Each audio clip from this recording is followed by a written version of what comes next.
आवाज आ रही है सबको? Perfectly fine. अच्छा, तो we are going to do Burhan, thank you, Nayab Amin, thank you, Bisma, thank you. अच्छा, so जो आज का है, did we do this yesterday or not? ये वाला point कल था या आज का है? I think we did this yesterday or not. I think I'll just tell you about self-awareness. Basically, self-awareness is the state of your character and your personality when you unbiasedly start to analyze yourself and see what you did wrong and what you did right. ठीक है? और ये एक बहुत मुश्किल process होता है to reach, because the thing is कि as medical students we have very less time for self-grooming and to see where we are wrong and to see where we are doing things right. ठीक है? तो हमें majorly self analysis का time नहीं मिलता. So whenever you get free from your क्या कहते हैं your पढ़ाई या whatever, even if you have holidays today, तो take out time and see into yourself कि तुमने क्या चीजें सही की हैं, क्या चीजें गलत की हैं, because everyone needs a lot of self reflection. And self reflection is इसलिए important है just to make sure that you know कि where you are wrong and where you are right.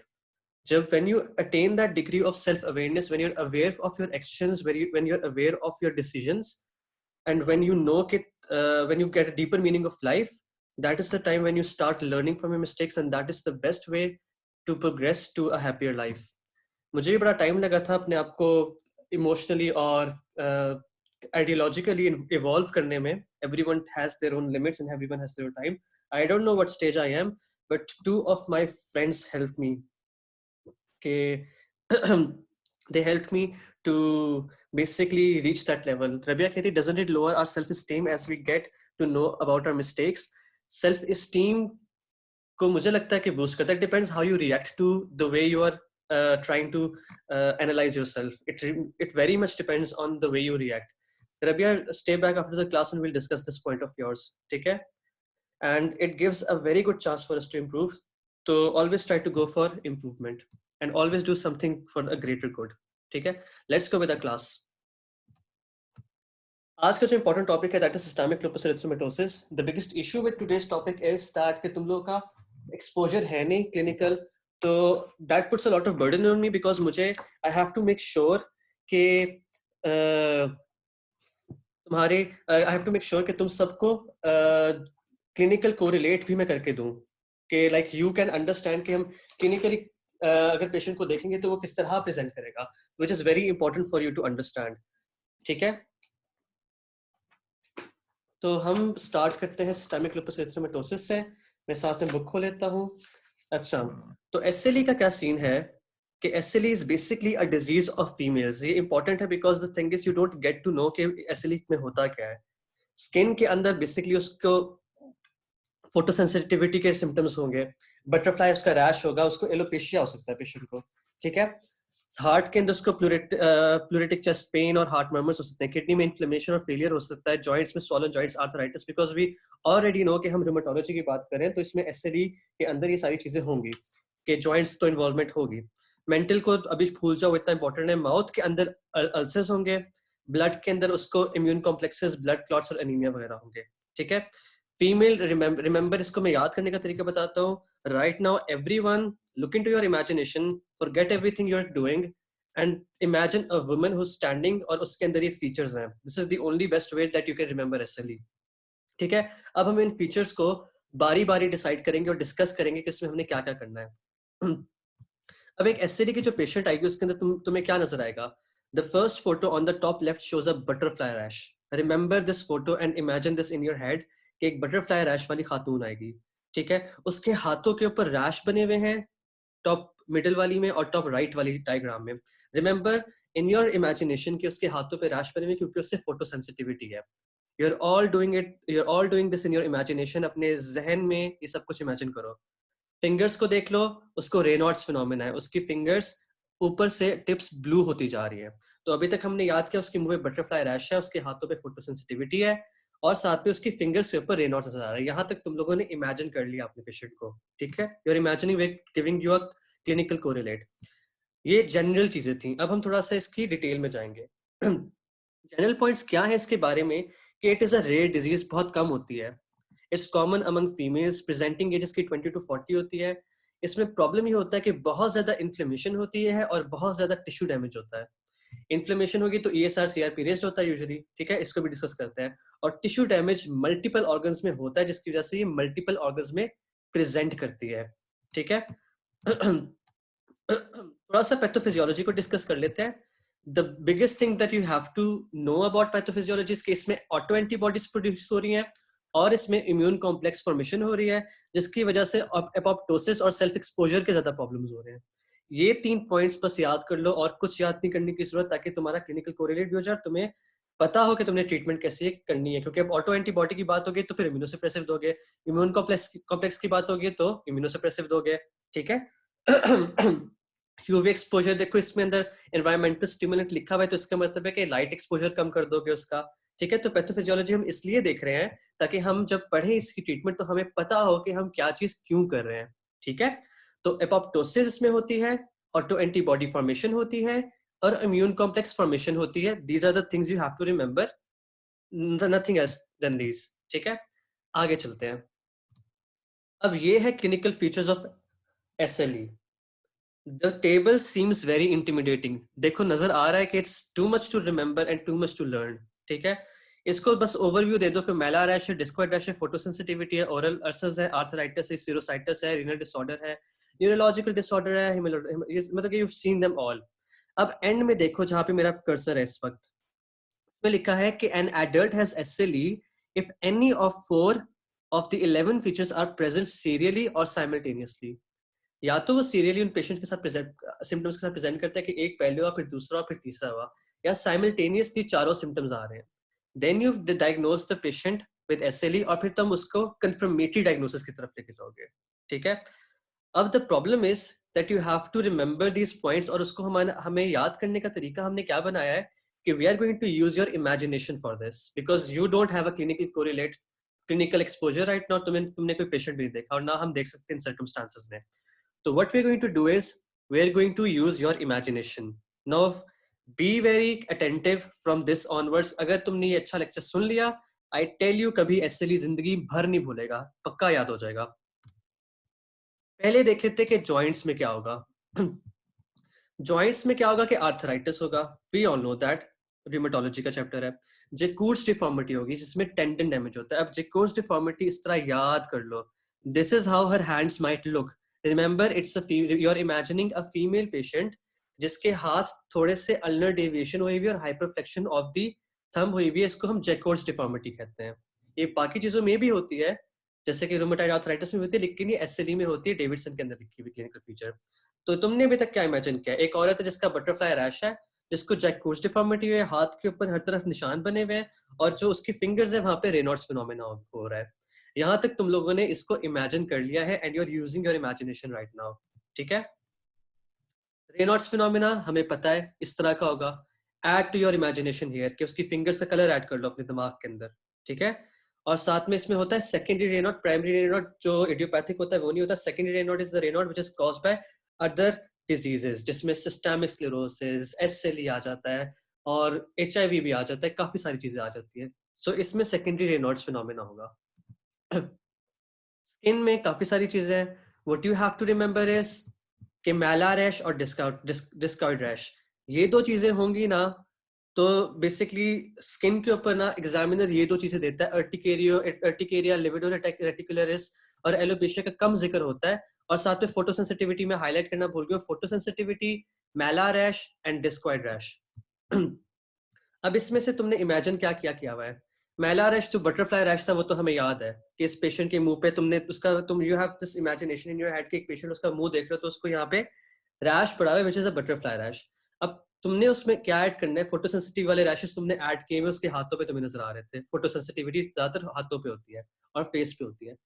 तीसरी जो चीज तुमने ऐड की वो डिस्कॉइड लीजन है, डिस्कॉइड रैश।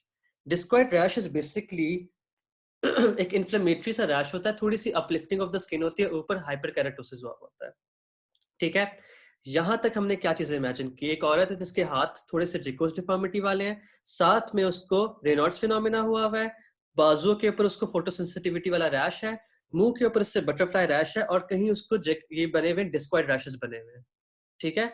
यहां तक हमने एक औरत को इमेजिन कर लिया है अपने दिमाग में, ठीक है। अब हम आगे चलते हैं। We are trying to learn the clinical criteria right now. अब हमने सोचा कि हमने ऊपर वाली चीजें तो देख ली, हमने हाथ देख लिए, हमने उसके जॉइंट्स देख लिए, हमने उसकी स्किन देख ली, हम सोचते हैं हम अंदर जाते हैं, we are going to go into her cardiovascular system right now. Most common चीज क्या नजर आएगी? पेरिकार्डाइटिस होगा उसको, मोस्ट कॉमन जो लीजन है। और साथ में जो मुनफरिद लीजन है इसके अंदर होती है, that is Libman Sacks endocarditis. अब now I want you to remember this picture. इसमें यह है कि इस बंदी के स्टेराइल वेजिटेशंस बनी हुई हैं वॉल्व्स और टेंडनस अटैचमेंट्स के ऊपर। ये स्टेराइल वेजिटेशंस, इनमें बैक्टीरिया नहीं होगा, मगर ये लिवमैन सैक्स एंडोकार्डाइटिस की निशानी है। ठीक है, तो हमने बाहर वाले फीचर्स देख लिया और हमने दिल को देख लिया। पेरिकार्डाइटिस हमने डिसाइड कर दिया और लिवमैन सैक्स को हमने इससे पिक्चर से देख लिया। ठीक है, तो हमें ये काफी चीजें हमें ऑलरेडी याद हो चुकी हैं। अब हम आगे चलते हैं इसको याद करने के लिए। अब हमने सोचा कि हार्ट के पास लंग्स पड़े हुए हैं, लंग्स में देख लेते हैं क्या होता है। सीरसाइटिस हो जाएगा, मतलब कि प्लूराइटिस हो जाएगा, प्लूरल जो मेम्ब्रेन है वो इन्फ्लेम हो जाएंगी और प्लूरल एफ्यूजन हो जाएगी। अब जो इसमें इंपॉर्टेंट याद करने वाली बातें हैं, एक सीरोसाइटिस, प्लूरल एफ्यूजन और फाइब्रोसिस। क्वेश्चन में वो क्या देगा? क्वेश्चन में आके बोलेगा कि एक पेशेंट है जिसको ना फोटोसेंसिटिविटी था, मैला रैश था, डिस्कॉइड रैश था, और साथ में उसका क्या हुआ कि आपने पीएफटी कराया तो उसका रिस्ट्रिक्टिव पैटर्न ऑफ स्पायरोमेट्री आया। जब वो रिस्ट्रिक्टिव पैटर्न की बात करेगा, you have to suddenly go towards fibrosis, कि उस पेशेंट को फाइब्रोसिस भी है। ठीक है, इस तरह वो क्वेश्चन में तुम्हें हिंट्स देगा। तो तुमने अभी तक आउटर वाला पार्ट सारा देख लिया, उसको जो अपीयरेंस है, फिर तुमने हार्ट को देख लिया और तुमने लंग्स में ये डिसाइड कर लिया कि उसको सीरोसाइटिस हो सकता है, प्लूरल एफ्यूजन हो सकती है और फाइब्रोसिस हो सकता है, ये चीजें आ सकती हैं। ठीक है, तो हमने यहाँ तक उस पेशेंट को इमेजिन कर लिया अपने दिमाग के अंदर। जो जो अभी ज्वाइन कर रहे हैं, इसको रिकॉर्डिंग को सुन लेना, ये बहुत इंपॉर्टेंट है, इसको याद इसी तरह ही कर सकते हो और कोई तरीका नहीं है। अब जो हमने इंपॉर्टेंट चीज याद करनी है किडनीज के अंदर, हमने क्या हार्ट किया और लंग्स कर लिया अंदर से, अब हम किडनीज की तरफ आ जाते हैं। किडनीज में हमें क्या मिलता है कि मोस्ट कॉमन लीजन है, याद रखना, प्रोलिफरेटिव ग्लोमेरुलोनेफ्राइटिस, इसको याद रखना। Imagine this woman who's taking a clinistic strip out of her urine, जो जिसमें वो चेक करी कि इसको प्रोटीन्यूरिया और आरबीसी कास्ट तो नहीं थे। तुम इस तरह इसको इमेजिन कर सकते हो, जो तुमने औरत इमेजिन की ना अपने दिमाग में, उसको तुम कह दो कि उसकी जो पैंट्स वाली जगह ना, वहां पे थोड़ी सी उसकी यूरिन लीक हुई भी और वो व्हाइट कलर की है। व्हाइट कलर से तुम्हें याद आएगा कि इसके प्रोटीन्स लीक कर रहे हैं, एल्ब्यूमिन लीक कर रहा है इसकी यूरिन के अंदर। ठीक है, तो यू इमेजिन दिस वुमन जिसके अंदर ये सारी चीजें, जिसके सारे एक्सटर्नली भी तुमने उसको इमेजिन कर लिया इन पिक्चर्स के साथ, और तुमने उसको इंटरनली हार्ट, लंग्स और तुमने साथ में उसकी किडनीज को इमेजिन कर लिया है। ठीक है, यहां तक हमने देख लिया है, यहाँ तक सबको मेरे ख्याल से क्लियर होगा। न्यूरोलॉजिकल को भूल जाओ, फटीग, हेडेक, पुअर कंसंट्रेशन, ये लिख देंगे, तुम देख लेना, ये इतना इंपॉर्टेंट नहीं है। हेमेटोलॉजिकल में याद रखो सारे पीनियास होंगे, न्यूट्रोपीनिया, लिम्फोपीनिया, थ्रोम्बोसाइटोपीनिया, हेमोलिटिक एनीमिया। ये भी लोग ये ज्यादा नहीं पूछते, जो हमने चीजें डिस्कस कर ली वही ये ज्यादा पूछते हैं। ठीक है, अब जो एक और इम्पोर्टेंट चीज है, तुमने देख लिया उसका पूरी बॉडी को अंदर से देख लिया, तुमने कहा जीआईटी को देख लेते, पूरे जीआई ट्रैक को।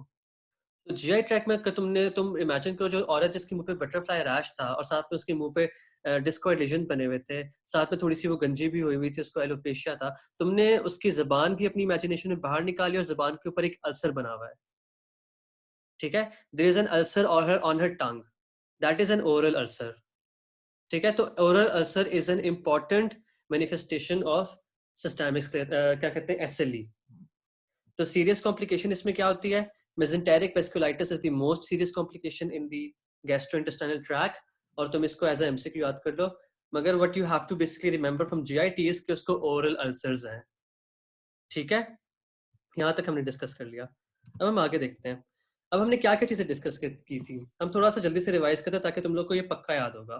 Imagine this woman who came to you in the OPD and she is sitting in front of you. तुमने उसकी शक्ल पे देखा, फेस पे देखा, तो तुम्हें नजर आया कि उसको मैला रैश हुआ हुआ है, साथ में एक हाइपरकेरेटोटिक सी डिस्कॉइड लीजन बनी हुई है चीक के ऊपर, साथ में उसके थोड़े से बाल उड़े हुए, एलोपेशिया हुआ है। तो जबान खुलवा के देखी तो नीचे अंदर से ओरल अल्सर निकला है। तुमने उसकी ईसीजीज वगैरह कराई या फिर तुमने उसकी इकोकार्डियोग्राफी कराई, तो तुम्हें उसमें उसको वेजिटेशंस मिली और तुम्हें पेरिकार्डाइटिस मिल गया। तुमने यूरिन आरई कराया तो उसमें तुम्हें एल्ब्यूमिन रेस नजर आया क्योंकि उसका प्रोटीन निकल रहा है। ठीक है, तुमने उसके लंग्स के पीएफटी कराया, तुम्हें फाइब्रोसिस मिला क्योंकि उसके अंदर फाइब्रोसिस हो चुका है। तुमने ऑस्कल्टेट किया तो तुम्हें डल पेस्कोरकशन पे डल नोट मिली क्योंकि उसको प्लूरल फ्यूजन भी हो सकती है साथ में।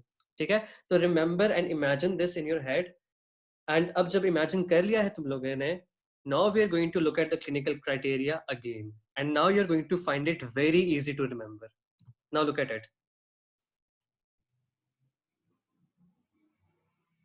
अब देखो, now read it yourself, immunological और ANA को छोड़ दो. Now see how easy it is for you to remember. ठीक है, I'm going to give you like 15 seconds to read this out. अब can you diagnose a patient of SLE आराम से? Say yes.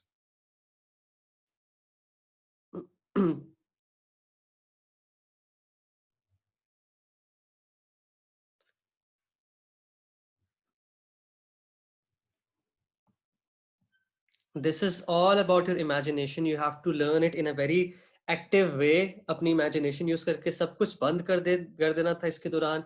If you have imagined it in a very good way, तो remember that picture in your head कि तुम्हारा patient किस तरह आएगा. Just remember any woman, किसी के साथ भी correlate कर लो. जैसे मैंने अपने दिमाग में एक animation बनाई हुई है पूरी SLE की, ठीक है, तो तुम्हें सारी चीजें याद हो जाएंगी. It's not hard. Clinical criteria तुम्हें सारा आता है. It's one of the toughest thing in rheumatology to remember, but right now I think you guys know it. There's nothing to be afraid of anymore. ठीक है, चलो let's go आगे. अब diagnosis कैसे करेंगे हम इसका? ठीक है, डायग्नोसिस में हमने क्या करना है कि बेसिकली हम इसको क्लिनिकल फीचर्स के ऊपर और लेबोरेटरी मेजर्स के ऊपर करेंगे. अब हम इसमें से इंपॉर्टेंट वाली सिर्फ डिस्कस करेंगे और बाकी नहीं डिस्कस करेंगे. हमें पता है कि पेशेंट को, एक तो हमें पता है कि उसको उसका raised ESR, leukopenia, lymphopenia, anaemia, haemolytic anaemia, ये सब कुछ करा लोगे, सीबीएस करा लोगे, एएसआर करा लोगे, वो सब कुछ कर लोगे. रिमेंबर, इससे कोई क्योर नहीं है. You have to manage the patient. 5 principles of management याद रखना. CRP is normal. This is something different of SLE until उसको सिरोसाइटिस हो जाए. यूरिन एनालिसिस में वो प्रोटीन्यूरिया देगा पेशेंट, फीमेल पेशेंट है. डिजीज एक्टिविटी में वो क्या होगा कि उसका कॉम्प्लीमेंट C3 और C4 कम होगा. दिस टेल्स यू कि उसकी डिजीज एक्टिव है कि नहीं है. अगर उसकी डिजीज एक्टिव होगी तो उसका C3 और C4 बहुत ज्यादा ड्रॉप होगा. अगर एमसीक्यू आता है कि डिजीज एक्टिविटी कैसे चेक करोगे एसएलई में, you are going to go for your complements. Complement C3 और कॉम्प्लीमेंट C4 याद करना है. ठीक है, ये दोनों कम हो जाएंगे एक्टिव डिजीज के अंदर. ऑटो एंटीबॉडीज अब कौन सी हैं? ANA is the best screening test. याद रखना, best screening test is ANA, but the problem is कि specific नहीं होता, ये बाकी चीजों में भी positive होता है. So the the highest specificity किस test की होगी? That is anti double stranded DNA test. ये MCQ है, ये बार बार आता है, इसको याद रखना. जहां पे S से लिए वहां का confirmatory diagnosis आप anti double stranded DNA से करते हो. ठीक है. साथ में एंटी स्मिथ एंटीबॉडीज भी होती हैं, हाईली स्पेसिफिक होती हैं. ये रीनल डिजीज के साथ ज्यादातर होती हैं. और जो एंटी डबल स्ट्रैंडेड होती हैं वो तब होती है जब रीनल इन्वॉल्वमेंट होती है, सीएनएस इन्वॉल्वमेंट होती है, तो ये हाई टाइटर्स देती है. और डिजीज मॉनिटरिंग के लिए भी आप इसे यूज करते हो. तो सेवेरिटी ऑफ डिजीज आपने कॉम्प्लीमेंट से निकाली, स्क्रीनिंग आपने एएनए से की, कंफर्मेटरी डायग्नोसिस आपने एंटी डबल स्ट्रैंडेड डीएनए से किया, और बाकी याद करने की जरूरत नहीं है. ठीक है. Is everyone on board right now? अगर कोई questions है तो मुझसे पूछो. अगर if you're on board, say yes, we're going to go on. Noor Khalid, thank you. Bilawal अमीन, तुम्हें समझ आ रही है? Thank you Bilawal. बुरहान, तुम्हें समझ आ, good बुरहान, ठीक है. महा महमूद, if you're there, अगर तुम्हें समझ आ रही है. ईशा को समझ आ रही है, very good. You guys are doing well. Duty को समझ आ रही है. Salma is here with us, माशाल्लाह. Let's go on. We are all on board. That's good. आगे चलते हैं. अब इंपॉर्टेंट और कौन सी एंटीबॉडीज हैं जो ये यूएचएस उठा के एमसीक्यूज में दे देता है? याद है तुम सबको कि स्टे एट होम ने एक बात की थी कि एंटी रो जो बॉडीज होती हैं, मैटरनल एंटी रो, वो एसएलई में पॉजिटिव होती है तो वो न्यूनेटल लूपस और कॉन्जेनिटल हार्ट ब्लॉक कराती हैं. वो वाली बात जो स्टे एट होम ने आज से कुछ 4-5 दिन पहले की थी, वो वाली बात यहाँ पे हम उसको कोरिलेट करेंगे. एंटी फॉस्फोलिपिड हो सकती है, एंटी आरएनपी पॉजिटिव हो सकती है, एंटी ला पॉजिटिव हो सकती है, एंटी रो पॉजिटिव हो सकती है. अब इस पे याद करने वाली बात क्या कि एंटी रो के साथ क्या क्या हो रहा है. जो एंटी रो है, it is associated with photosensitivity and thrombocytopenia. मगर क्वेश्चन देता है यूएचएस वाला, ये पास्ट पेपर क्वेश्चन है, सॉरी, पास्ट पेपर क्वेश्चन है कि एक पेशेंट के हाँ बेटा बच्चा पैदा हुआ है जिसको ना कंजेनिटल हार्ट ब्लॉक था, उसको न्यूनेटल लूपस था, तो मदर में कौन सी चीजें पॉजिटिव होंगी? तो उसका आंसर है एंटी रो एंटीबॉडीज मदर में पॉजिटिव होंगी. न्यूनेटल लूपस में मदर में एंटी रो एंटीबॉडीज बढ़ जाती हैं. ठीक है, तो ये पॉइंट भूलना नहीं है, ये एमसीक्यूज में आ चुका है. Remember this always. ट्रीटमेंट क्या है? जहाँ तक हमें आगे डायग्नोसिस हमें पता लग गया कि हम सीबीसी, ईएसआर, आरएफटी, एलएफटी सब कुछ करा लेंगे, उसकी डिजीज एक्टिविटी के कॉम्प्लीमेंट करा लेंगे, ऑटो एंटीबॉडीज देखेंगे तो हम ANA, anti double stranded DNA और एंटी स्मिथ करा लेंगे। ठीक है, यहाँ तक हमें पता चल गया है सब कुछ। आगे चलते हैं। अब ट्रीटमेंट क्या है इसकी? ट्रीटमेंट ये है कि देयर इज नो क्योर, और आपको सिर्फ और सिर्फ इसकी मैनेजमेंट करनी होती है पेशेंट की। उसका सन एक्सपोजर को आपने अवॉइड करना है। आप उसको माइल्ड टू मॉडरेट थेरेपी दे सकते हो, सेवियर और लाइफ थ्रेटनिंग डिजीज के लिए दे सकते हो, और मेंटेनेंस थेरेपी दे सकते हो। ये बेसिकली आपको डेविडसन ने 23rd एडिशन ने डिफरेंट करके बना के दिया हुआ है कि किस ड्रग, किस उसमें आपने किस किस तरह की ट्रीटमेंट करनी है। तो हम पहले देखेंगे जनरली हम मेडिकेशंस कौन सी यूज करते हैं, और फिर उन मेडिकेशंस को देखने के बाद हम इनको क्लासिफाई करेंगे कि हम किस डिजीज में कौन सी यूज करेंगे। बेशक तुम याद मत करो, अगर तुम पेपर में लिख भी आते हो, अगर इसका गलती से एससीक्यू आ जाता है तो अगर तुम ड्रग्स के नाम भी लिख दोगे ना जो अगली स्लाइड पे हो गए तो वो भी काफी है। लेकिन अगर तुम्हें बहुत ज्यादा मार्क्स देने का शौक हो रहा है तो तुम इनको क्लासिफाई कर दो mild to moderate disease, severe to life threatening disease, because इतना इंपॉर्टेंट चीज नहीं है, और they don't expect you to know too much about SLE. तुम्हारे लेवल पे it's important that you diagnose a patient of SLE, और तुम्हें उसकी डायग्नोस्टिक क्राइटेरियाज पता हो और क्लिनिकल क्राइटेरियाज पता हो। ठीक है, तो ट्रीटमेंट इतनी इंपॉर्टेंट नहीं है। अब जनरल ड्रग्स क्या लेते हैं? आप उसको एनसाइड्स दे सकते हो क्योंकि उसको जॉइंट पेन और पता नहीं क्या क्या हो रहा है। आप उसको एंटी मलेरियल हाइड्रोक्सीक्लोरोक्विन दे सकते हो, ये एपिडेमियोलॉजिकली ट्रीटेड बताया गया है कि इसमें it is useful, it is the best long term therapy of क्या कहते हैं एसएलई। कॉर्टिकोस्टेरॉइड्स में आप प्रेडनिसोलोन दे सकते हो। साइटोटॉक्सिक एजेंट्स में आप साइक्लोफॉस्फेमाइड दे सकते हो जो हेमोरेजिक सिस्टाइटिस कराता है। इम्यूनोसप्रेसेंट में आप मेथोट्रेक्सेट, एजाथायोपिन और माइक्रोफेनोलेट, मोफिटल दे सकते हो। और मोनोक्लोनल एंटीबॉडीज दे सकते हो जिसको बेलीमुव आप कहते हैं। ये आपकी ड्रग्स हैं जो आपने यूज करनी है। अगर ये भी लिख देते हो तो he is going to give you marks, कोई ऐसी बात नहीं है। लेकिन अगर अच्छे मार्क्स चाहिए तो now we are going to decide कि हमने कब कौन सी दवाई कब देनी है। ठीक है, आगे चलते हैं। माइल्ड टू मॉडरेट डिजीज है, पेशेंट कहता है कि मुझे स्किन पे रैश हो रहा है, और मुझे ना बटरफ्लाई रैश है, और मुझे डिस्कॉइड लीजन है, और साथ में मुझे आर्थ्राल्जिया है। तो मतलब स्किन और जॉइंट डिजीज है पेशेंट को, तो तुम उसको सिंपल पैरासिटामोल एनाल्जेसिया में दे दोगे, एनसेस और हाइड्रोक्सीक्लोरोक्विन दे दोगे। ठीक है, अगर उससे काम नहीं होता तो फिर ग्लूकोकॉर्टिकॉइड्स प्लस इम्यूनोसप्रेसिव दे सकते हो। अगर उसको प्यूरेसी और हार्ट डिजीज के मसले हो रहे तो उसकी ग्लूकोकॉर्टिकॉइड्स की डोज इंक्रीज कर दो। ठीक है, पहली मूव आप तब ऐड करनी है जब इनएडिक्वेट रिस्पॉन्स है इस सारी ट्रीटमेंट के बाद। सही है, तो ये माइल्ड टू मॉडरेट की बात हमने कर ली कि स्किन एंड जॉइंट डिजीज में दे दी, sometimes glucocorticoids plus immunosuppressive add कर दिया, फिर उसके बाद डोज इंक्रीज कर दी। ठीक है, आगे चलते हैं। अगर सवेयर और लाइफ थ्रेटनिंग डिजीज है जिसमें सीएनएस और कार्डियक इन्वॉल्वमेंट ज्यादा हो गई है, तब you go for high dose steroids and immunosuppressive. Forget about NSAIDs, forget about क्या कहते हैं एनाल्जेसिक्स। हाइड्रोक्सीक्लोरोक्विन आप हर किस्म की स्टेज में दे सकते हो, it is the best long term therapy, मगर यहाँ पे ज्यादा फोकस करो हाई डोज स्टेरॉइड्स के ऊपर, इम्यूनोसप्रेसिव के ऊपर। 6 साइकिल्स दोगे तुम इसमें मिथाइल पेडनिसोलोन प्लस साइक्लोफॉस्फेमाइड की, जिसमें आप 10 mg पर केजी पर आईवी देते हो मिथाइल पेडनिसोलोन, और 15 mg पर केजी आईवी साइक्लोफॉस्फेमाइड देते हो। ठीक है, अगर उसकी रीनल इन्वॉल्वमेंट है तो आप माइक्रोफेनोलेट मोफिटिल जो दवाई है वो दोगे। माइक्रोफेनोलेट मोफिटिल जो दवाई है that is basically for renal and lupus nephritis. Lupus की जैसे जो नेफ्राइटिस हो रहा था ना, जो हमने कहा था कि पेशेंट को प्लोरिफरेटिव ग्लोमेरुलोनेफ्राइटिस होता है, उसके लिए आप माइक्रोफेनोलेट मोफिटिल देते हो। ठीक है, तो ये पॉइंट्स हैं, इनको बेशक याद करो या ना करो, जब मैं दे दूंगा ना स्लाइड्स तो इनको देख लेना। बेशक ये मैंने डेविडसन से उठाए हैं पॉइंट्स सारे। अगर तुम सिर्फ इसको भी जनरल ड्रग्स को भी याद कर लेते हो ना, इसमें थोड़ा थोड़ा ऐड कर दो कि जॉइंट डिजीज के लिए क्या था और हार्ट अगर इन्वॉल्व है तो उसमें क्या था, तो काफी है तुम लोग की लेवल के लिए, इतना इंपॉर्टेंट नहीं है। मैंने इसलिए ऐड किया if anyone wants to learn. Maintenance therapy में ज्यादा आप ग्लूकोकॉइड्स पे फोकस करते हो, आहिस्ते आहिस्ते उसको रिड्यूस करते हो। स्टार्ट विथ 40 to 60 mg और रिड्यूस कर देते हो उसको 10 mg तक 3 मंथ्स में। प्रोलॉन्ग ग्लूकोकॉर्टिकॉइड का मुझे बताओ क्या नेगेटिव इम्पैक्ट होता है पेशेंट के ऊपर, खासतौर पे फीमेल्स के अंदर, खासतौर पे अगर वो मीनोपॉज के बाद, मीनोपॉज में आ रही हैं। Osteoporosis, Noor Khalid good, Salma good. Osteoporosis, Mahi Ramsha very good, शाबाश। तो उनमें ऑस्टियोपोरोसिस हो सकता है, तो you have to avoid oral prednisolone ज्यादातर. 40 to 60 mg स्टार्ट करोगे, reduce to 10 mg in 3 months.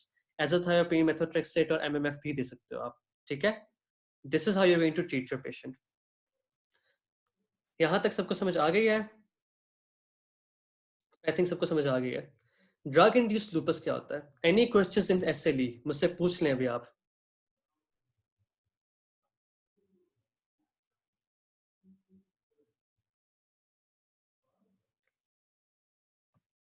Any questions in SLE? नहीं है? Let's go on, let's move on. अब हम करते हैं ड्रग इंड्यूस्ड लूपस.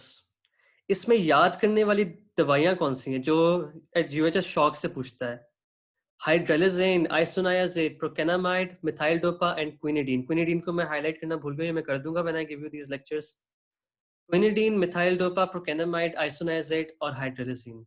अगर वो कहता है कि ड्रग इंड्यूस्ड लूपस उसको एंटी ट्यूबरकुलस ड्रग की वजह से हुआ है, तो यू गो फॉर आइसोनायाज़ेड.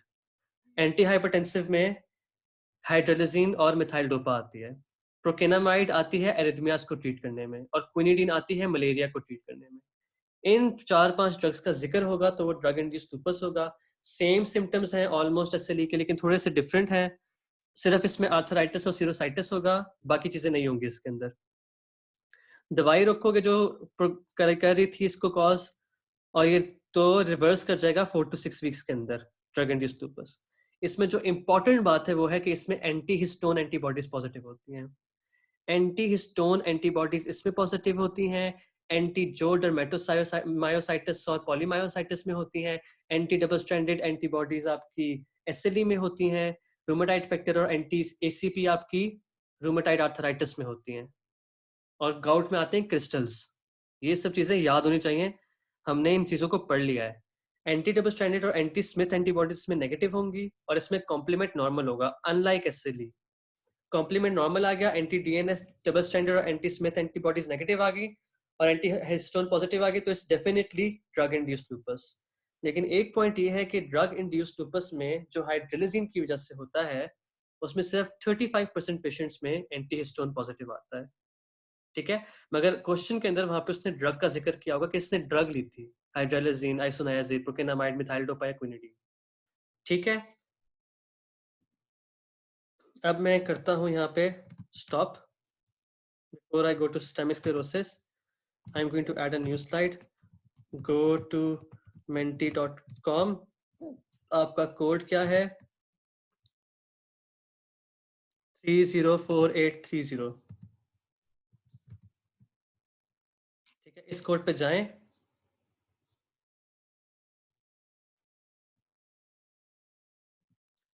यही देर कह रहा है कि स्कैपन कहता है ये, डेविडसन कहता है 3 to 4 weeks. बस याद कर लो कि इतनी इंपॉर्टेंट बात नहीं है. लिटरेचर में थोड़े से होते हैं प्रॉब्लम्स. कैप्टन कहते हैं 1 to 2 weeks. 22nd edition of Davidson से क्या कहते हैं 3 to 4 weeks. तो ये चीजें वेरी करती हैं. इट्स कम्प्लीटली ऑलराइट अगर कैप्टन नहीं कहता है. ठीक है, मेंटी पे जाके इसका आंसर दें सारे.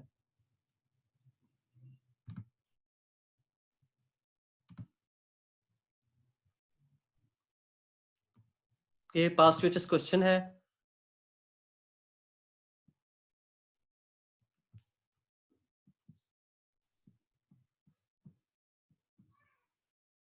पता है guys, I'd be so happy जब तुम लोग मेडिसिन के पेपर में बैठे हो और मेडिसिन 1 कर रहे हो. तुम्हें पता है we had such a bad time during medicine, क्योंकि एमसीक्यूज बहुत टफ थे. I remember they were very bad. मुझे मुश्किल लगते थे वो एमसीक्यूज, क्योंकि मैंने इस तरह पास्ट एमसीक्यूज जिस तरह हम like I am trying to make sure कि तुम लोग कर लो, मैंने नहीं किए हुए थे, लोगों ने नहीं किए हुए थे. कौन करता है इस तरह पास्ट एमसीक्यूज? कौन इतनी ख्वारी करता है ना? तो पॉइंट ये है कि ना, पॉइंट ये है इसमें कि I will be so happy if you guys are, तुम फटाफट एमसीक्यूज कर रहे हो मेडिसिन 1 में बैठे या मेडिसिन 2 में बैठे. That is the biggest reward that I can ever get in my life, कि तुम लोग फटाफट आराम से एमसीक्यूज कर लो और खत्म कर लो वो इजीली. शाहजेब आते हैं पास्ट एमसीक्यूज, रिपीट भी होते हैं कुछ में. इस साल पता नहीं क्यों नहीं हुए थे, और पिछले साल भी नहीं हुए थे. इस साल 1-2 पेपर्स में हुए थे, सब में नहीं हुए थे. लेकिन ये है कि पास्ट एमसीक्यूज से आपको आइडिया हो जाता है ना कि यूएचएस उठाता कहाँ से एमसीक्यूज. तो इस चीज का बड़ा फायदा होता है.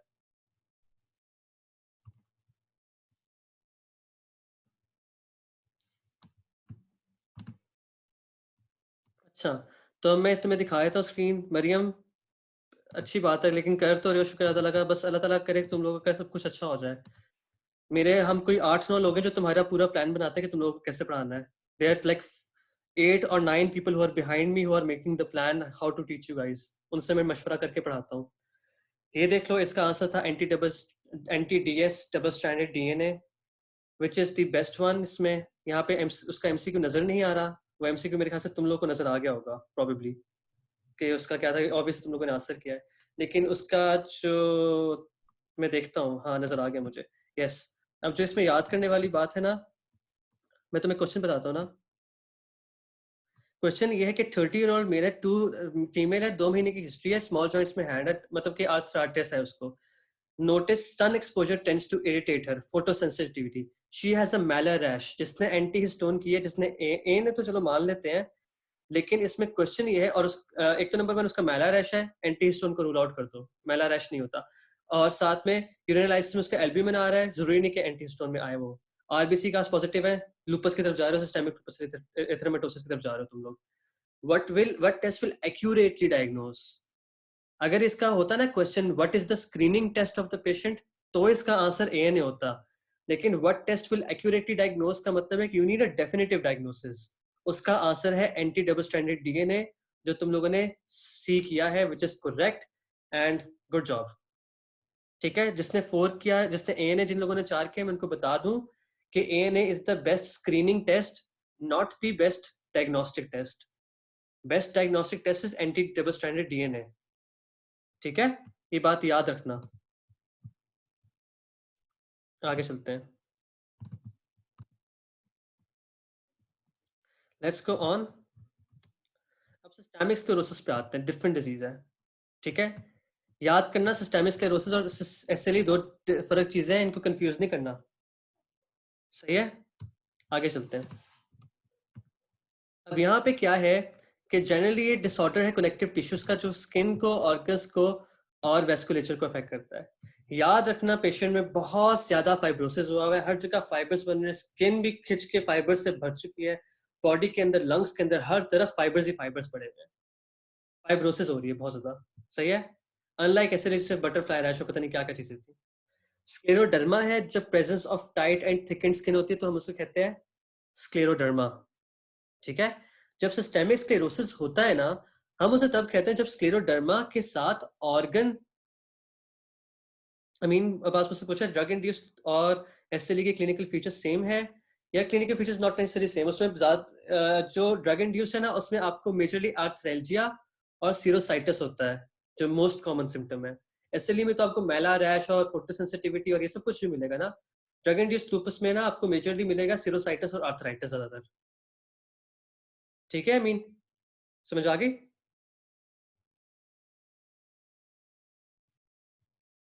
चलो सही है। अब सिस्टेमिक स्क्लेरोसिस में क्या होता है, स्क्लेरोडर्मा प्लस ऑर्गन इन्वॉल्वमेंट जब हो जाती है ना, कि आपको स्किन के भी लीजन्स आ रहे हैं और साथ में आपके ऑर्गन्स भी इन्वॉल्व होना शुरू हो गए हैं। अब हम ऑर्गन्स को देखते हैं वो किस तरह इन्वॉल्व होते हैं। ठीक है, आगे चलते हैं। अब रिमेंबर दिस लेडी अगेन, एक और औरत आ गई है। ठीक है, एक तो नंबर 1, इसका आप रेनॉल्ड्स देखोगे। रेनॉल्ड्स ज्यादातर सिस्टेमिक स्क्लेरोसिस में कॉमन होता है, क्वेश्चन में भी ज्यादातर सिस्टेमिक स्क्लेरोसिस के अंदर रेनॉल्ड्स देगा। एसएलई में वो दे देता है कभी कभार, लेकिन कम देता है। लेकिन अगर वो रेनॉल्ड्स की बात करें ना और बाकी चीजें बता रहे, तो तुम्हारा ज्यादातर शक सिस्टेमिक स्क्लेरोसिस की तरफ जाना चाहिए। ठीक है, साथ में स्क्लेरोडेक्टिली होती है। स्क्लेरोडेक्टिली में क्या होता है कि आपके हाथ बिल्कुल ना फ्लेक्स हो जाते हैं, जॉइंट्स, क्योंकि स्किन इतनी टाइट हो गई है और वो हर जगह से क्रैक करना शुरू कर देती है स्किन। ठीक है, this is happening because of extra fibrosis. साथ में क्या होगा, टेलेंजेक्टेसिया होगा, छोटे छोटे मुंह के ऊपर धब्बे पड़े हुए होंगे, इनको टेलेंजेक्टेसिया कहते हैं। ये मैं तुम्हें सारा क्लियर करके बताता हूँ, just use your imagination again, systemic sclerosis को डिफरेंशिएट करने के लिए। आगे चलते हैं। अब देखो इस पेशेंट को, इसकी स्किन देखो कितनी ज्यादा एक्स्ट्रा फोल्डी और एक्स्ट्रा क्या कहते हैं वो हुई हुई है, स्ट्रेची हुई हुई है, टाइट स्किन है, बहुत ज्यादा टेंशन है स्किन के ऊपर, हाइपर कैरेक्टोसिस हुआ है, स्किन के ऊपर बहुत ज्यादा लेयर आई हुई है। मुंह के ऊपर जो टॉप टॉप राइट है ना, टॉप राइट, उसके अंदर देखो इसको टेलेंजेक्टेसियाज बने हुए हैं, मुंह के ऊपर इस तरह के निशान बने होते हैं पेशेंट को, सिस्टेमिक स्क्लेरोसिस वाले। ठीक है, उसके अलावा क्या है, इसको स्क्लेरोडेक्टिली है। स्क्लेरोडेक्टिली में shiny skin, very good Shahzeb, shiny skin होती है पेशेंट की ज्यादातर इसमें, ठीक है। इसको स्क्लेरोडेक्टरी देखो, इसके हाथ बिल्कुल फ्लेक्स हुए हुए हैं और ये बिल्कुल मूव नहीं कर सकता हाथ को, कर सकती हाथ को, और इसके ना निशान पड़े हुए बिकॉज इनको इसके हाथों पे टेंशन बहुत पड़ी है, एक्स्ट्रा फाइब्रोसिस हुआ हुआ है। अब इसके माउथ को देखो, mouth is like a mice mouth कहते हैं इसको, और हम इसको साथ में कहते हैं पर्स स्ट्रिंग माउथ, क्योंकि इर्द गिर्द जो आपके सर्कम ओरल फाइबर्स है ना वो इतने कंस्ट्रिक्ट कर जाते हैं कि आपका मुंह बिल्कुल छोटा सा पतला सा हो जाता है और खोलने में मसला होता है मुंह को, हर तरफ फाइब्रोसिस हुआ हुआ है। समझ आ गई कि एसएलई से फर्क है, systemic sclerosis it is different and it is to be इसके सिम्टोमेटिकली डिफरेंट तरीके से प्रेजेंट करेगा। अब हमने एक कॉन्सेप्ट तो हमने पक्का बना लिया है, हमारा एक कॉन्सेप्ट हो गया है कि फाइब्रोसिस होगी। अब हम दूसरे कॉन्सेप्ट की तरफ चलते हैं। दूसरा कॉन्सेप्ट ये है कि इसके अंदर स्मूथ मसल एट्रोफी होगी, जो स्मूथ मसल्स है ना बॉडी के, वो एट्रोफी करना शुरू कर देंगे, उनकी फंक्शनिंग में मसला शुरू हो जाएगा। अब मुझे कौन सा बताएगा स्टूडेंट के स्मूथ मसल की एट्रोफी से सबसे पहला सिस्टम कौन सा अफेक्ट होगा, किसमें स्मूथ मसल बहुत ज्यादा रोल प्ले करते हैं, किस सिस्टम में? शाजेब से जीआईटी, नूर खालिद, मानूर जफर, बिलावल जीआईटी, अमीन से GIT, Ayesha Manan Qurat GIT, very good. GIT is the system जहां पे पेरिस्टालिसिस भी कम हो जाएगी, जहां पे उसकी मोटिलिटी भी कम हो जाएगी और उसके हजम करने की कैपेबिलिटी भी कम हो जाएगी। आगे चलते हैं। तो हमने उसकी स्किन देखी, टाइटनिंग होगी और स्क्लेरोडेक्टली होगी, ये इंपॉर्टेंट चीज है, पर्स्टिंग माउथ आ जाएगा, सही है। साथ में हमने रेनॉल्ड्स देखे और टेलेंजेक्टेसियस देख लिए। जीआईटी में गए तो हमें क्या मिला, गर्ड मिलेगी क्योंकि उसका खाना हजम नहीं हो रहा, डिसमोबिलिटी मिलेगी, ओडाइनोफेजिया होगा, गैस्ट्रिक आउटलेट ऑब्स्ट्रक्शन हो जाएगी, वाटरमेलन स्टमक बन जाएगा, बाउल की डायलेटेशन हो जाएगी क्योंकि उसके मसल्स मूव नहीं कर रहे, पेरिस्टालिसिस नहीं हो रही पेशेंट के अंदर, ठीक है। इसमें क्या होगा कि पेशेंट खाना खाएगा और जल्दी से उसका पेट भर जाएगा और वो कहेगा कि मेरा पेट बहुत जल्दी भर जाता है, और मुझे रात को जब मैं लेटता हूँ ना और जब मैं सीधा लेटता हूँ तो मुझे ऐसा लगता है सिर्फ मेरा सारा खाना ऊपर की तरफ मेरे गले में आ रहा है, मुझे खांसी भी बहुत होती है क्योंकि मेरा खाना ऊपर की तरफ आ रहा है सारा। गर्ड के सिम्टम्स के साथ वो प्रेजेंट करेगा, ठीक है। जो इसमें कॉज ऑफ डेथ होती है सिस्टेमिक स्क्लेरोसिस में, वो पल्मोनरी होती है, आमतौर पर हाइपरटेंशन होती है, फाइब्रोसिस होता है। कार्डियक में भी फाइब्रोसिस, कंडक्शन डिफेक्ट्स, इफ्यूजन हो सकती है। रीनल में स्क्लेरोडर्मा सीरम क्राइसिस होता है, ठीक है। ये इंपॉर्टेंट है स्क्लेरोडर्मा रीनल क्राइसिस, इसकी डिटेल्स दी हुई है लेकिन वो हमें करने की जरूरत नहीं है, बस इतना ही कर लो काफी है। आगे चलते हैं।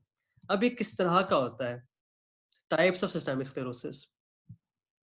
एक लिमिटेड क्यूटेनियस सिस्टेमिक स्क्लेरोसिस होता है और एक डिफ्यूज क्यूटेनियस सिस्टेमिक स्क्लेरोसिस होता है। ये दोनों के फीचर्स में जरा सा फर्क है, इसको हम डिटेल में नहीं करेंगे, जिसने पढ़ना है इसका स्टेप अप के अंदर टेबल बना हुआ है डेविडसन के अंदर, और स्कैपलम में इसका इतना ज्यादा खास जिक्र नहीं किया हुआ, लेकिन स्टेप अप में इसका बहुत अच्छा टेबल बना हुआ है, वो मैं डालना भूल गया, मैंने एक और टेबल डाला हुआ है, मगर वो फिलहाल वो टेबल दिखा देता हूँ आपको, ठीक है।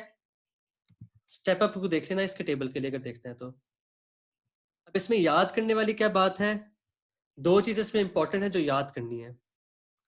जो लिमिटेड सिस्टेमिक स्क्लेरोसिस है ना उसमें सेंट्रोमियर एंटीबॉडीज पॉजिटिव होती हैं, और जो डिफ्यूज सिस्टेमिक स्क्लेरोसिस है उसमें एंटी SCL70 एंटीबॉडीज होती हैं पॉजिटिव, जिसको हम एंटी टोपो आइसोमरेज बॉडीज भी कहते हैं। तो सिस्टेमिक स्क्लेरोसिस में दो एंटीबॉडीज पॉजिटिव है जो डायग्नोज करती है इसको, लिमिटेड में सेंट्रोमियर एंटीबॉडीज और डिफ्यूज में एंटी SCL70 एंटीबॉडीज, ठीक है। रीनल क्राइसिस डिफ्यूज में कॉमन है, tension tendon friction rubs diffuse में कॉमन है, पल्मोनरी फाइब्रोसिस डिफ्यूज में कॉमन है, और पल्मोनरी हाइपरटेंशन लिमिटेड में ज्यादा होती है। बस ये बातें याद करनी है, और आर्थ्रेल्जिया आर्थराइटिस डिफ्यूज में ज्यादा होगा। This is all you need to remember. इसमें इंपॉर्टेंट जो है वो सेंट्रोमियर और एंटी SCL70 एंटीबॉडीज है, इनको याद रखना। लिमिटेड में सेंट्रोमियर ज्यादा होती हैं और डिफ्यूज में एंटी SCL70 एंटीबॉडीज ज्यादा होती हैं, ठीक है। आगे चलते हैं। अब लिमिटेड क्यूटेनियस सिस्टेमिक स्क्लेरोसिस में क्या चीज होती है, इसको हमने याद रखना है। क्रेस्ट सिंड्रोम कहते हैं इसे हम, क्रेस्ट। कैल्सिनोसिस होगा, कैल्शियम डिपॉजिट्स बनेंगे स्किन के ऊपर, देखो इस बंदी की ना यहाँ पे स्किन के अंदर व्हाइट व्हाइट कैल्शियम डिपॉजिट्स बनेंगे। आर फॉर रेनॉल्ड्स फिनोमेना, जैसी ठंड लगेगी या स्ट्रेस होगा उसकी उंगलियां पेल हो जाएंगी फिर बाद में ब्लू हो जाएंगी। ई फॉर इसोफेजियल डिसफंक्शन, जिसमें गर्ड वगैरह आ जाएगा सारा, वो हम डिस्कस कर चुके हैं। एस फॉर स्क्लेरोडेक्टरी, हमने याद कर लिया इस चीज को। टी फॉर टेलेंजेक्टेसियास, और वो भी हमने याद कर लिया है। नाउ कैन यू से इजीली कि तुम लोग को क्रेस्ट याद हो जाएगा, लिमिटेड में होता है, और क्रेस्ट अब तुम्हें जिंदगी भर नहीं होपफुली भूलेगा, क्योंकि हमने क्रेस्ट की इतनी ज्यादा पिक्चर्स देखी, टेलेंजेक्टेसिया, स्क्लेरोडिक्टरी, इसोफेजियल डिस्फंक्शन को कर लिया है. Now you guys are going to completely remember this. I hope you won't forget this. ये चीजें जरा मुश्किल है, थोड़ा नया स्टफ है एसएलई सिस्टेमिक स्क्लेरोसिस, तो ये जरा मुश्किल होता है रिटेन करना. So I am trying my best कि मैं तुम लोगों के लिए रिटेन ज्यादा इजीली करा दूं from more and more pictures. ठीक है, आगे चलते हैं. अब डायग्नोसिस कैसे करोगे इसका? ब्लड पिक्चर करा लोगे, सब में कराते हैं. आरएफटीज, एलएफटीज और बोन फंक्शन और यूरिन करा लोगे, सब में होता है ये. एएनए 70% पॉजिटिव है. मुझे बताओ एएनए किसी और ड्रग डिजीज में पॉजिटिव होता है, और उसमें हम इसलिए तो डेफिनेटिव डायग्नोसिस के लिए यूज नहीं करते हैं, क्योंकि देखो एएनए इसमें भी पॉजिटिव है, उसमें भी पॉजिटिव है, और वो है एसएलई. इसलिए तो हम कहते हैं कि एंटी डबल स्ट्रैंडेड डीएनए करा लेते हैं उसमें, क्योंकि वो ज्यादा कंफर्मेटरी है. अब इसमें भी देखो ANA is not the confirmatory diagnosis. आप कंफर्म करोगे एंटी सेंट्रोमियर एंटीबॉडीज से और एंटी टोपोइसोमरेज एंटीबॉडीज से. ठीक है, लिमिटेड को एंटी सेंट्रोमियर से और डिफ्यूज को एंटी टोपोइसोमरेज एंटीबॉडीज से. मुझे कौन बताएगा कि हम एचआरसीटी और पीएफटीज क्यों करा रहे हैं इस पेशेंट के?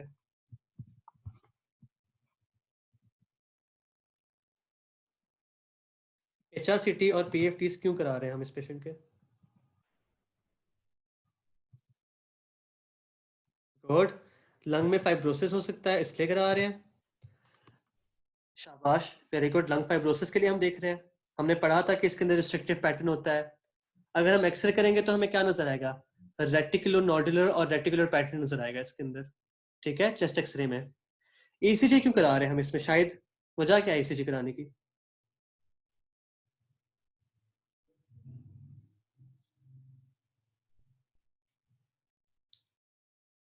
Y are we going for ECG? क्या चीज हो रही है?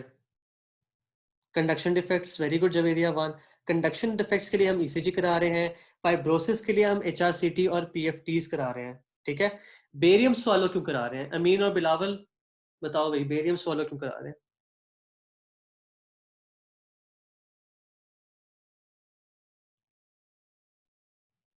एकलेजिया. शाबाश, हो सकता है. और ओवरऑल डिसमोबिलिटी है ना पेशेंट को. एकलेजिया वैसे कम ही होता गर्ड इसोफेजियल डिफेक्ट्स के लिए. हाँ, एकलेजिया हो सकता है इसमें, you're right. Smooth muscle defects को देखने के लिए वेरी गुड अमीन अब्बास. शाबाश. जीआईटी मोटिलिटी और ऑब्स्ट्रक्शन को देखने के लिए शाबाश. क्या नाम है, शाहजेब. और मानूर जफर ने भी सही बोला. जायरा सुहेल, न्यूप्लाज्म को हम देखने के लिए नहीं करते, बेरियम सोलो नहीं कराते. पेरिस्टालिसिस को देखने के लिए hey there good. Watermelon stomach, Daniyal Taf, very good. शाबाश, यू गाइस नो इट. ठीक है. स्टमक को देखने के लिए हम बेशक करा रहे हैं कि क्या मसले हो रहे हैं. अब ट्रीटमेंट क्या है? ट्रीटमेंट वही है कि आप इसको ट्रीट तो कर नहीं सकते, आपने सिम्टोमेटिकली ट्रीट करना है. रेनॉर्ड्स आएगा तो avoid cold insulation, calcium channel blockers, losartan और सिल्डेनाफिल. जीआई में पीपीआई दे दोगे ताकि उसकी एसिडिटी ना हो. एंटी रिफ्लक्स एजेंट्स दे दोगे, एंटीबायोटिक्स दे दोगे उसको. ठीक है. मेटाक्लोप्रामाइड और एथ्रोमाइसिन इसलिए देते हो क्योंकि ये दोनों ड्रग्स ना बेसिकली जीआई मोटिलिटी को इंक्रीज करती हैं. हाइपरटेंशन हो रही है तो एस इनहिबिटर दे दो. जॉइंट्स में दर्द हो रहा है तो एनसेड्स और एनाल्जेसिक्स दे दो. पल्मोनरी हाइपरटेंशन हो रही है तो बुसेंटिन दे दो. आईएलडी है तो ग्लूकोकॉर्टिकॉइड्स दे दो. सिंपल, सारे सिम्टोमेटिक ट्रीटमेंट है. जिसको इसके क्लिनिकल फीचर्स आते हैं उसको इसकी ट्रीटमेंट भी आती होगी. कोई ऐसी बड़ी बात नहीं है इसमें. ठीक है. अब मैं चाहूंगा कि हम थोड़ा सा हम देखें मेंटी को. हम थोड़ा सा मेंटी करते हैं. menti.com पे जाएं और कोड लिखें वही वाला जो पहले हमने किया था डिसाइड. 30 क्या था, I forgot. 3048. Thank you. Dupe D penicillin भी देते हैं. 304830 पे जाएं और मैं आपका क्वेश्चन चेंज करता हूं. आपने इस क्वेश्चन का आंसर देना है. ये पास्ट पेपर का क्वेश्चन है.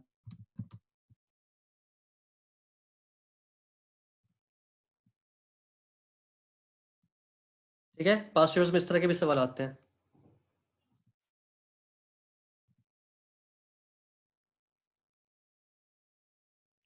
क्वेश्चन का आंसर करें.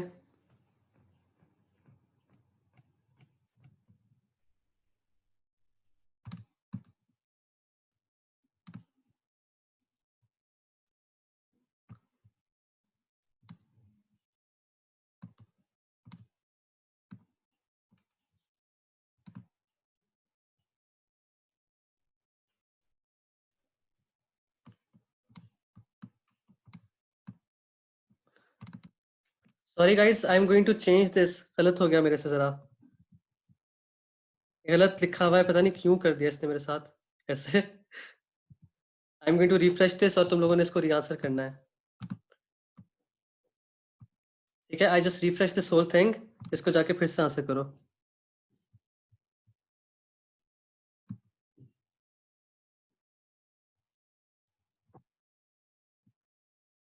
अब तो मैंने आंसर भी बता दिया तुम लोग को, तुम लोग को पता होगा कि आंसर क्या है। That was so stupid of me.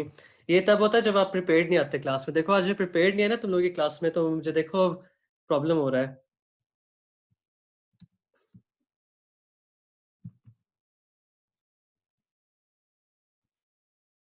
Question इतना बड़ा है कि क्वेश्चन इसने मेंटली दिखाने से इनकार कर दिया मुझे तो।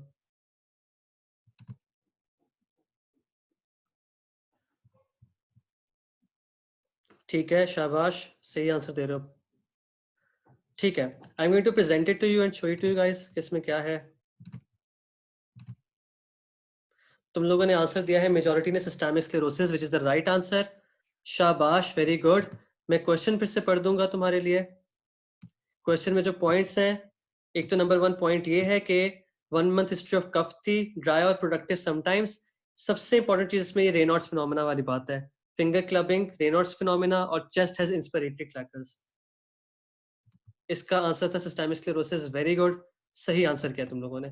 अगर मैं इसमें ऐड कर दूं कि जीआईटी मॉल फंक्शन भी और ये सब मसले भी हैं, तो फिर इवेंचुअली ये बहुत क्लियर किस्म का डायग्नोसिस बन जाएगा और इस तरह का आ सकता है पेपर में। ठीक है, दीज आर द 2 एमसीक्यूज आज के। और इसके बाद हम वापस चलते हैं अपनी स्लाइड्स के ऊपर। इसके अलावा और मेंटी पे कुछ नहीं है। This was it. अब हम पढ़ेंगे 2 किस्म के और सिंड्रोम्स। अब है शॉगरेन सिंड्रोम की बारी। Sjogren syndrome basically autoimmune disease है जिसमें क्रॉनिक डिसफंक्शन हो जाता है आपके एक्सोक्राइन ग्लैंड्स का। लिम्फोसाइटिक इन्फिल्ट्रेशन हो जाती है उसमें। ये भी unfortunately, sorry to all the females, के ये फीमेल्स में ही कॉमन है। ठीक है, मेल्स की भी डिजीज होती है, मगर I don't know what is this predilection of diseases के। ज्यादातर फीमेल्स में कुछ डिजीज आती हैं और एक्सटिंक्ट डिजीजेस मेल्स में आती हैं। मतलब the thing is this is the nature and this is nature deciding everything, so we can do anything. मगर एज है इसकी 40 to 50। प्राइमरी और सेकेंडरी हो सकता है। प्राइमरी जब इडियोपैथिक होता है, सेकेंडरी किस वजह से हो सकता है, रूमेटाइड आर्थराइटिस की वजह से। सेकेंडरी शॉगरेन की हमने बात की थी ना रूमेटाइड आर्थराइटिस में, तो वो हो सकता है। एसएलई में हो सकता है, एचआईवी में हो सकता है, काफी सारी चीजें होती है जिनमें सेकेंडरी शॉगरेन भी होता है। ठीक है, आगे चलते हैं। अब इसमें क्या चीजें याद करनी है। कल जो क्लास थी ना मेरे साथ O18, उनकी ना स्पीड ऑफ लर्निंग माशाल्लाह से बड़ी तेज है और उन्होंने फटाफट ही चीजें याद की थी। उनसे मैंने बाद में पूछी तो they were like spot on answer दे रहे थे वो लोग। तो ना that class does really well माशाल्लाह से। तो अभी हम डिस्कस करते हैं इसमें कि इसमें तुम्हें यूएचएस वाले क्या क्या देंगे, चीजें क्या देंगे, मतलब कि what are the things they are going to test you on. Patient आएगा, वो कहेगा उसको सैंडी फीलिंग आ रही, ग्रिटी फीलिंग आ रही है। केराटोकंजक्टिवाइटिस सिक्का हो सकता है उसको। जीरोस्टोमिया हो सकता है। केराटोकंजक्टिवाइटिस सिक्का क्यों होगा, क्योंकि वो ड्राइनेस हो रही है ना बॉडी में। जब ड्राइनेस होगी तो आंखें भी ड्राई हो जाएंगी। जब आंखों की लुब्रिकेशन नहीं होगी तो अल्सर्स और केराटोकंजक्टिवाइटिस वगैरह होगा। जब मुंह में थूक नहीं होगा तो उसे हम कहेंगे जीरोस्टोमिया। जब सेलिवरी ग्लैंड्स प्रोड्यूस नहीं कर सकते प्रॉपर अमाउंट ऑफ वाटर, तो सारी म्यूकोइड सिक्रीशंस रिटेन होगी और सेलिवरी ग्लैंड्स इनलार्ज हो जाएंगे। तो केराटोकंजक्टिवाइटिस सिक्का, जीरोस्टोमिया, सेलिवरी ग्लैंड इनलार्जमेंट, ये सारे इसके फीचर्स हैं शॉगरेन के। रेनॉल्ड्स फिनोमेना भी इसमें होता है। ज्यादातर हमेशा रेनॉल्ड्स को याद रखना, सिस्टेमिक स्क्लेरोसिस पे फोकस करना है, लेकिन इनमें भी हो सकता है। ऑटो एंटीबॉडीज हमें पता है इसमें इंपॉर्टेंट कौन सी हैं। शोगरान जाके हमने क्या डाला था, रोला डाला था। तो रो और ला, एंटी रो एंटी ला इसमें इंपॉर्टेंट है। शोगरान वाला रोला है ये, सही है। रीनल ट्यूबर एसिडोसिस हो सकता है, ये भी इंपॉर्टेंट बात है जो दे सकते हैं। और जो इंपॉर्टेंट बात है जो तुमने याद रखनी है कि there is an increase risk of lymphoma in this disease. 40 fold increase करता है और लिम्फोमा का चांस इंक्रीज करता है। पेशेंट को डिफिकल्टी इन स्वेलिंग स्वॉलोइंग भी हो सकती है क्योंकि उसके मुंह में थूक नहीं है, लुब्रिकेट नहीं कर सकता वो किसी चीज को। समझ आ गई कि basically it's all, your whole body is getting dried out क्योंकि आप प्रोड्यूस ही नहीं कर सकते थूक वगैरह, ना आंसू ना थूक, कुछ भी नहीं। ठीक है, लिम्फोमा वाला एमसीक्यू आ सकता है, इसको याद करना है। आगे चलते हैं। डायग्नोसिस हमें पता है क्या है, एंटी रो एंटी ला पॉजिटिव है। मगर जो मोस्ट एक्यूरेट डायग्नोसिस है that is biopsy of the lower lip. Lower lip पे आप ग्लैंड्स जो होते हैं ना, छोटे बने हुए होते हैं, माइनर सेलिवरी ग्लैंड्स, उनके अंदर आपको लिम्फोसिटिक इन्फिल्ट्रेशन मिलेगी। तो अगर क्वेश्चन में दिया हो ना कि आपने पेशेंट आया ग्रिटी फीलिंग के साथ, सैंडी उसको फीलिंग थी माउथ में, उसको केरेटोकंजक्टिवाइटिस सीखा था, उसका आपने शिमर टेस्ट कराया, रोज बेंगाल स्टेनिंग कराई, ये तुम्हें पता होना चाहिए क्योंकि तुम लोगों ने आई पढ़ी भी है। मैं नहीं इसको एक्सप्लेन करूंगा, आई डोंट थिंक सो कि रिसेंटली पढ़ी तो तुम्हें आनी चाहिए। तुम लोगों ने बायोप्सी की तो उसमें पूछेगा कि इसको क्या क्या डायग्नोसिस है। तुमने कहना है कि इसको शॉगरेन है। जहां पे शिमर और रोज बेंगाल की बात हो रही है रूमेटोलॉजी में, शक तुम्हारा शॉगरेन पे जाना चाहिए फटाफट, ठीक है। और इसका कंफर्मेटरी डायग्नोसिस क्या है, बायोप्सी से करोगे। ये एएनए पॉजिटिव भी होता है और ये आरएफ पॉजिटिव भी होता है। अब हमने ये देख लिया कि सिस्टेमिक स्क्लेरोसिस भी एएनए पॉजिटिव है, एससीडी भी एएनए पॉजिटिव है और ये भी एएनए पॉजिटिव है। इसी वजह से ANA is not a specific test. Remember this कि हर डिजीज के टेस्ट होता है, एएनए पॉजिटिव होता है, मगर it is not specific to a disease ANA. सही है। तो यहां तक मेरे ख्याल से तुम लोग को आ गया है, डायग्नोसिस कर लोगे। आगे चलते हैं। मैनेजमेंट क्या है, कोई ट्रीटमेंट नहीं, सिम्टोमेटिक ट्रीटमेंट हो गया। आंखों का क्या इलाज है, आर्टिफिशियल आई ड्रॉप्स दे दोगे, पाइलोकार्पिन सेवेलेमिन दोगे, इससे आपके आंसू इंक्रीज करते हैं। ओरल क्या दे सकते हो, sugar free grams, lemon drops, hydration करोगे। वजाइनल ड्राइनेस है तो लुब्रिकेंट्स दे दोगे। सिस्टेमिक है, उसको जॉइंट्स में पेन हो रही है, जो क्योंकि रूमेटोलॉजी है तो सब में जॉइंट्स तो पेन होगी ना, जितने भी सारे ड्रग्स डिजीज सब में आर्थराइटिस है, सबके अंदर आर्थराइटिस है, ठीक है। सिस्टेमिक में आप एनसेड्स दोगे, स्टेरॉइड्स दोगे और डीमार्स दोगे, उसके जॉइंट्स को ट्रीट करोगे। अगर सेकेंडरी शॉगरेन है जो आरए की वजह से होता है, जो एसिली सिस्टेमिक में होता है, स्क्लेरोसिस में होता है, उसके लिए तुम ट्रीट दी अंडरलाइन कॉज कर दोगे। और पेशेंट को तुम करोगे क्या कहते हैं इसके लिए, एवेल्युएट करोगे लिम्फोमा के लिए। किसी ने मुझसे क्वेश्चन पूछा कि आरएफ पॉजिटिव क्यों होगा। आरएफ पॉजिटिव, देखो RF positive is yet again a non specific test. जैसे कि आप रूमेटॉइड फैक्टर्स को लेते थे, टेस्ट करते थे रूमेटॉइड आर्थराइटिस के अंदर, लेकिन ये आरएफ फैक्टर्स ना इसमें भी पॉजिटिव हो सकते हैं, क्या कहते हैं शॉगरेन में भी हो सकते हैं पॉजिटिव। इसलिए तो रूमेटॉइड आर्थराइटिस का ज्यादा बेहतर डायग्नोस्टिक टेस्ट जो है वो एंटीबॉडीज टू सिट्रुलिनेटेड पेप्टाइड्स है, एसीपी वाला टेस्ट ज्यादा है, उसके लिए इंपॉर्टेंट है। उसकी वजह ही यही है, ठीक है। Zaira, I am not sure कि RF is positive in primary Sjogren too. I think yes, that is true, primary Sjogren में होता है पॉजिटिव ये। इसको कंफर्म कर लेना, I am not sure primary में होता है कि नहीं होता। बट शॉगरेन की जहां पे बात हो तो रोला जहन में होना चाहिए कि रोला डलेगा शॉगरेन होगा, ठीक है। और दूसरा कि बायोप्सी इसकी डायग्नोस्टिक टेस्ट है। अब हमें पता है कि हमने सारी ट्रीटमेंट सिम्टोमेटिक करनी है, दैट्स इट। आगे चलते हैं। अब आज की क्लास के लिए जो आखिरी चीज मैं डिस्कस करना चाहूंगा, that is features of other diseases. Polymyositis और मिक्स कनेक्टिव टिश्यू डिजीज कोई पूछता नहीं है तो मैं नहीं करा रहा। यहाँ पे मैंने थोड़े से बस तुम्हें डिफरेंसेस बना के दे दिए इसके, इसको तुम देख लो कि पॉलीमायोसाइटिस और मिक्स कनेक्टिव टिश्यू डिजीज कैसी है। ये ज्यादा कोई कभी पूछेगा नहीं, don't worry about it, no one is going to ask this from you, ठीक है। तो the best way to do polymyositis और मिक्स कनेक्टिव टिश्यू डिजीज के तुम थोड़ा सा इसके बारे में पढ़ लो, एमसीक्यूज कर लेना थोड़े बहुत, पास्ट पेपर्स तो उससे कवर हो जाएगा। बस याद रखो पॉलीमायोसाइटिस और डर्मेटोमायोसाइटिस दोनों में जो चीज ज्यादातर पॉजिटिव होती है वो एंटीबॉडीज होती हैं, and that is what you have to remember. जहां पे एंटीबॉडीज का जिक्र हुआ होगा ना, वहां पर basically they are talking about क्या कहते हैं पॉलीमायोसाइटिस और डर्मेटोमायोसाइटिस।